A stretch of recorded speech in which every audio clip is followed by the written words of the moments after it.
सभी मेरे साथियों को राजरत्न अम्बेडकर की ओर से फिर से एक बार जय भीम नमो बुद्धाय। द बुद्धाइज धम्मा के चौथे भाग में आप सभी लोगों का स्वागत है। आज एक ही दिन में हम 2 एपिसोड्स कर रहे हैं। इसकी वजह यह है कि द बुद्धाइज धम्मा इतने विस्तार पूर्वक बाबा साहब अम्बेडकर जी ने लिखा हुआ है कि एक दिन में अगर एक एपिसोड हम करते बैठे तो 100 दिन से भी अधिक समय बुद्धाइज धम्मा को सीखने में या बुद्धाइज धम्मा को जानने में लग जाएगा। और इसलिए मैंने सोचा कि एक दिन में 2 एपिसोड्स, ताकि ज़्यादा से ज़्यादा जानकारी द बुद्धाइज धम्मा को सीधे सादे और सरल तरीके के माध्यम से आप लोगों तक पहुंचाया जाए। आज सुबह के एपिसोड में हमने सिद्धार्थ के जन्म के बारे में हमने देखा और बहुत सारे कमेंट्स मुझे आई असीत के भविष्यवाणी को लेकर कि क्या भविष्यवाणी के ऊपर हमको विश्वास करना चाहिए, क्या भविष्य बताया जा सकता था तो माया का भविष्य क्यों नहीं बताया गया। तो मैं आप लोगों को बताना चाहता हूं कि जिस तरह से द बुद्धाइज धम्मा में लिखा हुआ है मैं सिर्फ प्रेजेंट आप लोगों को कर रहा हूं।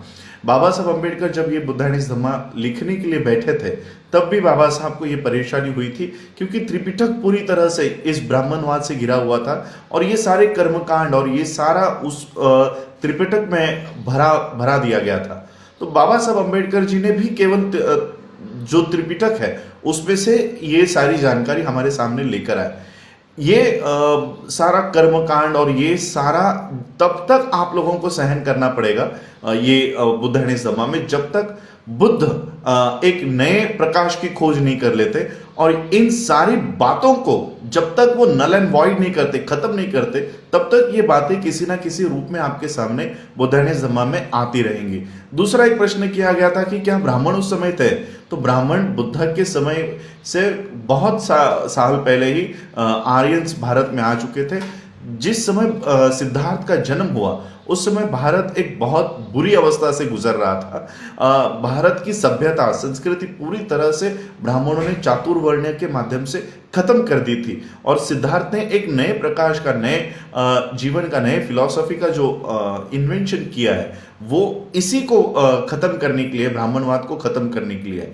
तो ये सारी सवालों का जवाब मैं देना चाह रहा था कि कर्मकांड, ये भविष्यवाणी और ये सब, ये ब्राह्मणों की सारी जो फिलॉसफी है वो आगे चलकर सिद्धार्थ जब बुद्धत्व प्राप्त करता है तो वो सारा इनकार करता है कि इन बातों को हम नहीं मानते हैं। तो चलिए चौथे भाग में जानते हैं सिद्धार्थ के बचपन के बारे में और उनकी प्राथमिक शिक्षाओं के बारे में। सिद्धार्थ जब चलने बोलने के लिए लग गए थे तब शाक्यों के पूर्वजों ने, बड़े बुजुर्गों ने शुद्धोधन से आकर कहा कि अभी बच्चा बोलने लग गया है, चलने लग गया है, अब इसको शाक्यों की जो ग्राम देवता हुआ करती थी अभया, उसके मंदिर में लेकर जाया जाए। तो शुद्धोधन और महाप्रजापति सिद्धार्थ को तैयार करके उस मंदिर में लेकर गए और फिर जिन 8 ब्राह्मणों ने महामाया के उस सपने का विस्तार पूर्वक व्याख्या की थी, वही 8 ब्राह्मण सिद्धार्थ के पहले शिक्षक बने और उन 8 ब्राह्मणों से सारी शिक्षा प्राप्त करने के बाद फिर शुद्धोधन को लगा कि अब इन 8 ब्राह्मणों से जो सीखना था वो सिद्धार्थ ने शिक्षा प्राप्त कर ली है। तो उनके बाद उद्दीका नाम के देश में सभ्यमिता नाम के एक भाषा विशद, ग्रामर विशद, व्याकरण में माहिर, वेदांग, उपनिषद में माहिर सभ्यमिता नाम के एक गुरु रहा करते थे, शिक्षक रहा करते थे। तो शुद्धोधन ने अपने बेटे को उनको सौंप दिया और फिर उनसे भी सारी एजुकेशन लेने के बाद फिर सभ्यमिता को लगा कि जितना मेरे पास था वो सारा मैंने सिद्धार्थ को सिखा दिया है। तो ये सारी शिक्षा, ये सभ्यमिता उनके दूसरे गुरु हुए। जब सिद्धार्थ की ये पढ़ाई शुरू हुई थी तब सिद्धार्थ केवल 8 साल के थे और ये सारी नॉलेज प्राप्त करने के बाद, ये सारी एजुकेशन प्राप्त करने के बाद उसी कपिल वस्तु में अलार कालम के जो शिष्य थे, अलार कालम के शिष्य भरद्वाज, इनसे सिद्धार्थ ने कंसंट्रेशन यानी एकाग्रता का विज्ञान के बारे में उन्होंने सारी शिक्षा प्राप्त कर ली। मेडिटेशन यानी ध्यान साधना, इसकी भी सारी पढ़ाई भरद्वाज से सिद्धार्थ ने प्राप्त कर ली थी। सिद्धार्थ के प्रारंभिक लक्षणों के बारे में डॉक्टर बाबा साहब अम्बेडकर लिखते हैं कि सिद्धार्थ जब भी अपने पिताजी के खेतों पे जाया करते थे और उनके पास अगर कोई काम नहीं हुआ करता था तो सिद्धार्थ एकांत में एक शांत जगह ढूंढकर वहां पर ध्यान साधना किया करते थे। एक ऐसे ही दिन जब सिद्धार्थ अपने पिताजी के खेत पर उनके दोस्तों के साथ गए, तब सिद्धार्थ ने देखा कि कुछ मजदूर खेत जोत रहे हैं, पेड़ काट रहे हैं, बांध बांध रहे हैं। कड़ी धूप में उनके बदन पर अच्छे ढंग के कपड़े भी नहीं है। तो सिद्धार्थ ने अपने दोस्तों को पूछा कि ये कितना मुनासिब है कि एक मनुष्य दूसरे मनुष्य के लिए काम करे। ये कितना मुनासिब है कि मालिक जो है वो मजदूरों के इस सारे मेहनत के ऊपर, उनके फलों के ऊपर गुलछरे उड़ाए। तो उनके जो दोस्त हुआ करते थे सिद्धार्थ के, वो पुराने फिलॉसफी को, पुराने तत्व ज्ञान को मानने वाले दोस्त थे। तो वो कहते थे कि मजदूरों का जन्म ही हमारी सेवा के लिए होता है, तो वो जो कर रहे हैं वो ठीक है। तो सिद्धार्थ को बचपन से ही ये असमानता के जो सारे चिन्ह थे, दृश्य थे, उससे वो विचलित हुआ करते थे और एक करुणा उनके मन में बहुत उमड़ के दिखाई दे रही थी।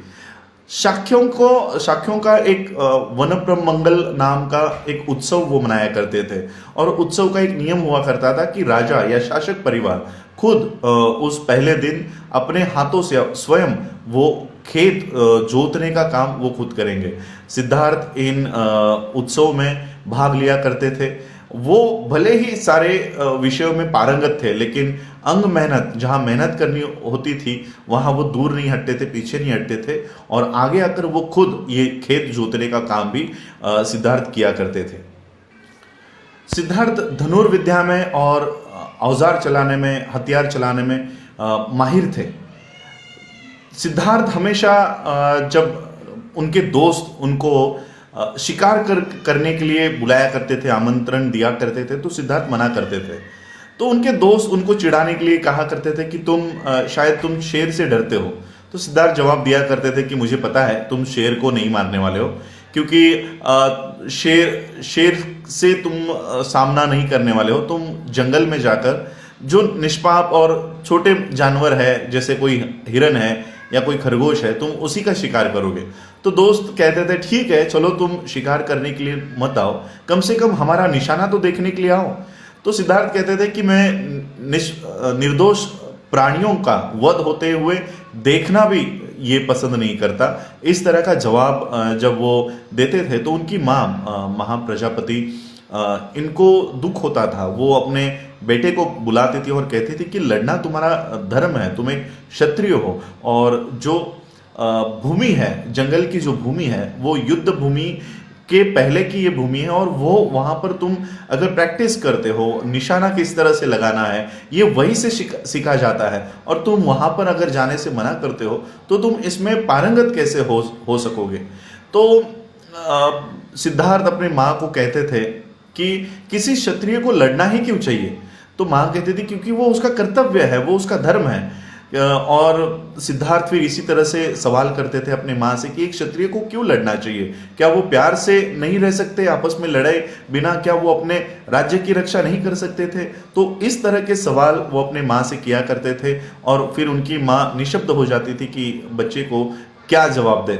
सिद्धार्थ अपने दोस्तों को मेडिटेशन किस तरह से किया जाता है, कंसंट्रेशन कैसे, एकाग्रता कैसे की जाती है, ध्यान साधना कैसे की जाती है, किस तरह से बैठा जाता है, ये सारा वो सिखाने की कोशिश करते थे। वो उनके दोस्त पहले तो हंसी मजाक में उड़ा देते, लेकिन जो दोस्त उनके साथ ये आसन करने के लिए बैठ जाते, ध्यान साधना करने के लिए बैठ जाते, कंसंट्रेशन के लिए जब सिद्धार्थ उनको कहा करते थे, जैसे ये दोस्त आंख बंद कर लेते तो उनके सामने हिरन आ जाता, स्वीट्स जो मिठाई है वो आ जाती, तो वो कंसंट्रेशन नहीं कर पाते थे। सिद्धार्थ बचपन से ही बहुत कारुणिक थे। एक बार जब सिद्धार्थ अपने पिताजी के खेत पर गए तो ऐसे ही एक शांत जगह पर वो बैठे हुए थे। जैसे ही वो बैठे हुए थे तो उनके बगल में एक पक्षी आकर गिरा। एक पक्षी आकर गिरा, उन्होंने देखा वो पक्षी बाण उसके शरीर से आर पार हो गया है। तो सिद्धार्थ ने वो उस पक्षी को उठाया, वो बाण उसके शरीर से निकाला, उस पक्षी को पानी पिलाया और अपने बदन की गर्मी उसको दी और वो पक्षी थोड़ी देर में ठीक हो गया। और जब ये पक्षी ठीक हो गया तब उनके फुफेरे भाई जो थे, चचेरे भाई देवदत्त, वो वहां पर आए और उन्होंने पूछा कि मैंने एक पक्षी यहां पर मार गिराया था, वो उड़ते उड़ते यही आया है, क्या तुमने उसको देखा? तो सिद्धार्थ ने कहा मैंने देखा है। तो देवदत्त ने कहा कि वो पक्षी मेरा है, क्योंकि नियमों के अनुसार जो पक्षी को मारता है वो पक्षी उसका है। सिद्धार्थ ने कहा नहीं, मैं इस नियम को मानने के लिए तैयार नहीं हूं कि जो मारता है वो उसका स्वामी नहीं होता, जो बचाता है वो उसका स्वामी होता है। इन दोनों में झगड़ा शुरू हो गया और ये झगड़ा इतना बढ़ गया कि मध्यस्थों को इसमें लाना पड़ा और फिर ये दोनों की बहस इतनी छिड़ गई। देवदत्त का कहना था कि मैंने इस पक्षी को मारा है तो इसका स्वामी मैं हूं, मैं इसका मालिक हूं। और फिर सिद्धार्थ ने कहा कि भला ऐसा कैसे हो सकता है, जो मारने वाला है वो किसी का मालिक कैसे हो सकता है, वो स्वामी कैसे हो सकता है, बचाने वाला ही वो स्वामी हो सकता है। और फिर न्यायालय ने सिद्धार्थ के पक्ष में ये निर्णय दिया और उस दिन से देवदत्त यानी सिद्धार्थ के चचेरे भाई ये हमेशा के लिए सिद्धार्थ के दुश्मन बन गए। लेकिन सिद्धार्थ इतने कारुणिक थे कि अपने भाई की मैत्री पाने के लिए वो किसी निर्दोष की हत्या नहीं करवाना चाहते थे। और इस तरह से सिद्धार्थ का बचपन हुआ। सिद्धार्थ का प्रारंभिक लक्षण इस तरह के हुआ करते थे। आप लोगों ने मुझे ये दिन भर में दूसरी बार आप लोगों ने मुझे सुना, उसके लिए आभार। जय भीम, जय भारत, जय बुद्ध।